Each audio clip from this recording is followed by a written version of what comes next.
Welcome ladies and gentlemen, Michael aka Spirit Shard here with a topic video. Game in the background being played is Sonic Generations. I hope to do a let's play of it at some point, but for now you can just watch the awesome gameplay in the background. So some quick news before we start.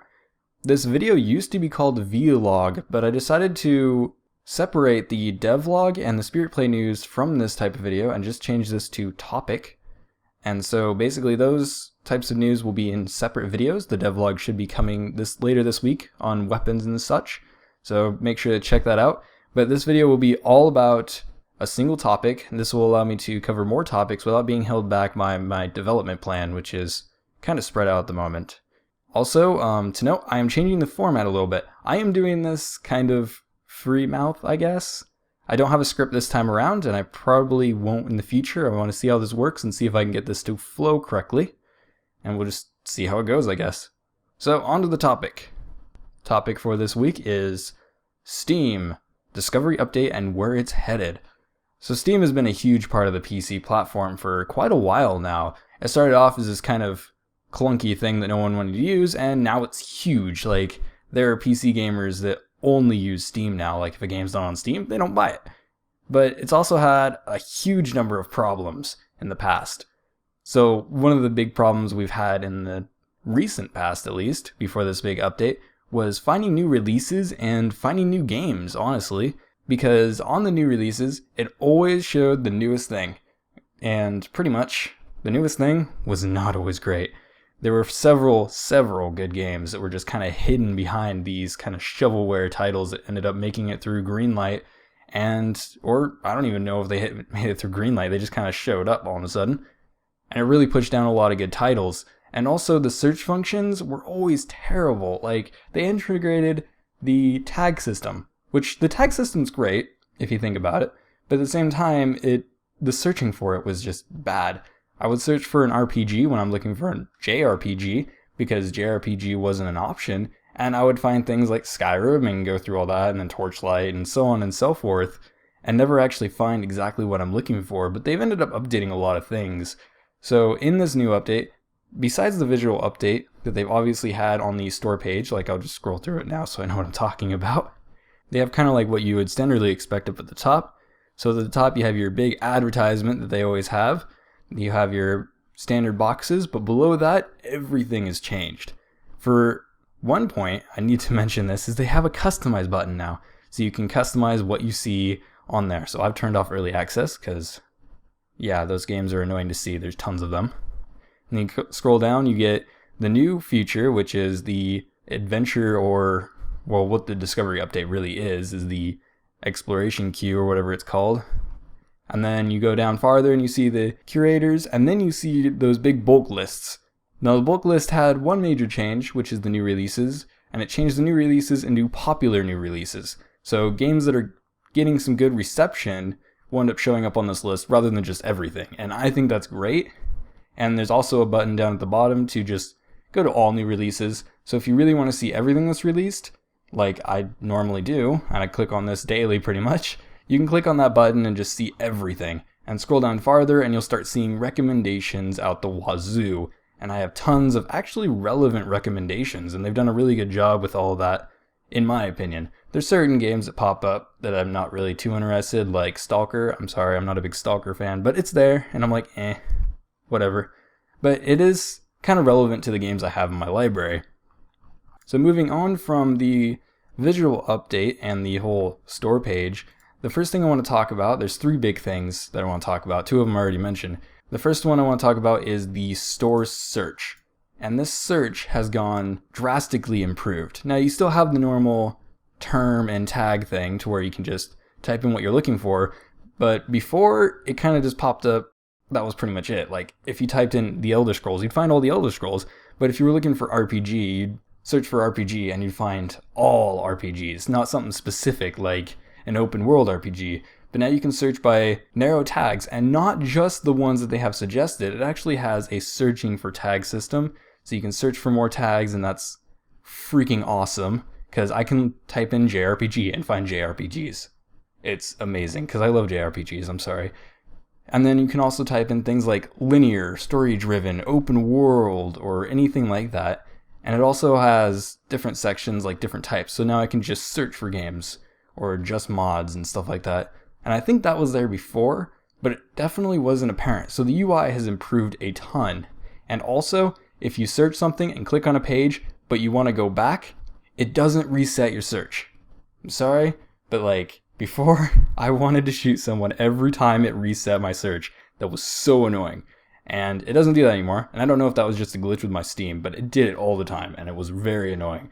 So all that is drastically improved. And if you're looking for a very specific game with a very specific tag, you're going to find it on this system now, which is really nice. You can also search by user reviews to just find the good ones that you want.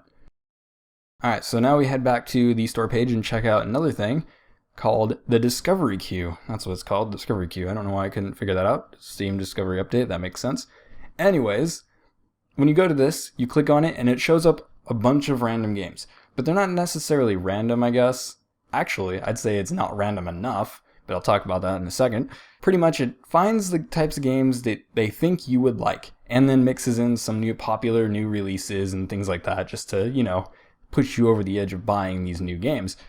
And it's a pretty cool system. I've gone through about 500 games on it, and I've gotten to the point where it just shows me popular stuff because it ran out of recommendations. I actually got a few that were like mixed reviews, and it didn't give me a reason why it showed me this game, and I'm like, okay. But it's still cool. Either way, I didn't find very many games I don't know about, but that may also be because I'm just kind of like all over the place with these games. I know pretty much everything that releases on Steam. I'm constantly on the new releases thing, so yeah, I think that's just me. But one of my main problems with it, it's not random enough. It took me quite a while to find games that I may like, but are not specifically towards the genres that I own. And granted, my library is varied quite a bit, because I do own quite a bit of different types of games. But at the same time, it still would have been nice to find like 5 or 6 games that are just completely out there that would just totally blow my mind away. There was one game that I actually wanted for quite a while called Freedom Fighters, I believe, or something like that. Oh my god, I can't even remember the name. Hold on, I'm going to find that name. Okay, so I found the name. The game's called Freedom Planet. Now, I've wanted the game for quite a while, and it's pretty awesome. It's inspired by the Genesis days, which is pretty much when I grew up. But it didn't show up on the list at all. But that's a game I would love to play. I've seen videos of it, and I'm like, yeah, I'm totally buying this once I actually get money. But it didn't show up on the list, but it is obscure compared to all the other games I own. So, yeah, what's with that? That could just be me. Some people want to play it safe, and I'm sure the store page is playing it safe as well, because they want to make sales. They don't want to show people all this random stuff that they don't want. But at the same time, for a gamer, I really want to see that. So I hope that they have some type of customization option in the future. We'll see what happens. It's not necessary because of the next feature called Curators. Now, curators are a strange thing. It's not something I never actually thought I'd see on Steam. I know I had heard them talk about it before, but it's like, I was like, I don't know if they're going to do that. But so far, here it is. So basically what curators are is people who make recommendations. Well, people or groups. It can really be any group of people. So if you have a group that you moderate or you have a group of moderators, they can all make recommendations for different games. If you have a community, you can create that community and have them recommend games. And the goal of it, I believe, is, and from what they've said, is to find people that have similar tastes as you and figure out what games they like and what games they recommend, and then make your purchases off of that. And that's a great system, but at the same time, there's a few problems with it right now. Finding people on it is freaking difficult, for me at least. Like, I find some people, and I guess this is maybe because I have very specific tastes, but all on the recommended list, it's either people that are super popular, or people that have absolutely weird tastes compared to what I want. Like right now, it's recommending somebody who recommends all anime games. I am not the hugest fan of anime games, strangely enough. I love Japanese games, but not anime games, and it's completely irrelevant. It does the same with a lot of other things, and there's a lot of popular ones, like, let's say, Cynical Brit Gaming, which is Total Biscuit. I already follow kind of his videos and what he does, so I already know everything about what he does. So for me, that's kind of pointless to see his recommendations. I guess it makes it easier to see, but yeah, that's what it is. And I see a lot of people having that same problem to where it's just kind of useless to look at the curators. And I have a feeling a lot of casual people are not going to want to follow these people that they don't really know at all. So maybe if they follow a YouTuber or something, they're already going to be watching his videos though, so there's not really too much of a point. But I guess if the system grows, it could be better. This is one of those things to where I'm not really sure where it'll go. It's kind of scary a little bit at the same time because it's a lot of changes, but it's also very exciting because I'm really excited to see where it goes. So one of the huge questions about this is, where is Steam headed and why is this update here? This update has been kind of queuing up for quite a while. You could tell from when they added tags and the green light system and all that Steam is going from that closed system we used to have way long ago into this really open platform to where pretty much anybody can publish anything. You know, there's been tons of games just kind of coming out on Steam that frankly shouldn't be, honestly. But it's kind of what it is. Like, they're just opening a floodgate of games that are just coming in. You know, we've already seen it. That's why the new releases became completely useless to even look at, which was unfortunate for me at least. It's starting to rely a lot on external ratings and external recommendations. In order to find good games now, you have to read through those user reviews. You have to use the other systems that are kind of around, because there's quite a few games out there on Steam that kind of look good, but they're really not. And it sucks, really. The way I see it, Steam is heading into this kind of community-driven market. And I'm not sure where that's going to be headed, but it's definitely headed in a good direction because, for one, there's going to be tons of games to get. And number two, it's going to be very personalized for a lot of people, especially in the long run once they end up editing all these things and updating everything and getting everything working. But at the same time, it's going to become one of those things to where Valve is no longer making recommendations by putting it on their store page. They're no longer saying, hey, this is a great game because it's on our store. They're just kind of letting things happen. It's definitely not a bad thing though. It's just a different thing. And it's going to take a while for everything to adjust. And I think gamers are definitely going to get a little frustrated with a lot of the new systems that are coming through Steam. And especially once they open up the floodgates to pretty much anyone to publish on Steam, there's going to be a lot of angry gamers saying, I can't find games anymore, like they have been for quite a while, except to an even greater extent. And speaking of gamers, what effect is this really going to have on gamers? Well, for one, a new experience on Steam, like a hugely new experience. I can't say right now whether it's going to be a good experience or a bad experience, and it's going to vary from person to person, but it's definitely going to be different. It's going to be something we haven't seen in digital media yet, or even oftentimes physical media. Every storefront that I've ever seen always has some type of rating to where somebody dictates exactly what can go on the store page, or the storefront, or the shelves, or whatever it is. And right now, Steam is becoming one of those things that they don't have that. People just kind of walk in, put up a game, and there you go, people can buy it. It's kind of like a flea market almost. You just buy what you want as well. So, you know, it's kind of great for new developers, but at the same time, it's going to be really scary for a lot of gamers, especially casual gamers, when they go into the market and they see something similar to an app store to where they could buy something and it's not what it's advertised.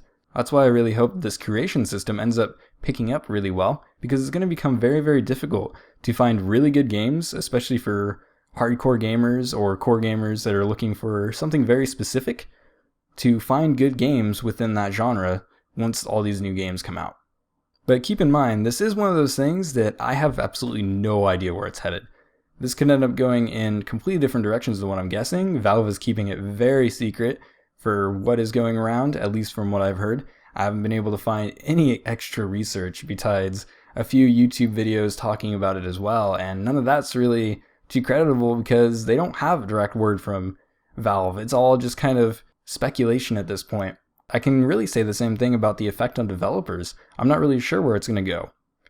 Greenlight will most likely end up dying, which is going to be interesting, because there's no longer going to be a gate.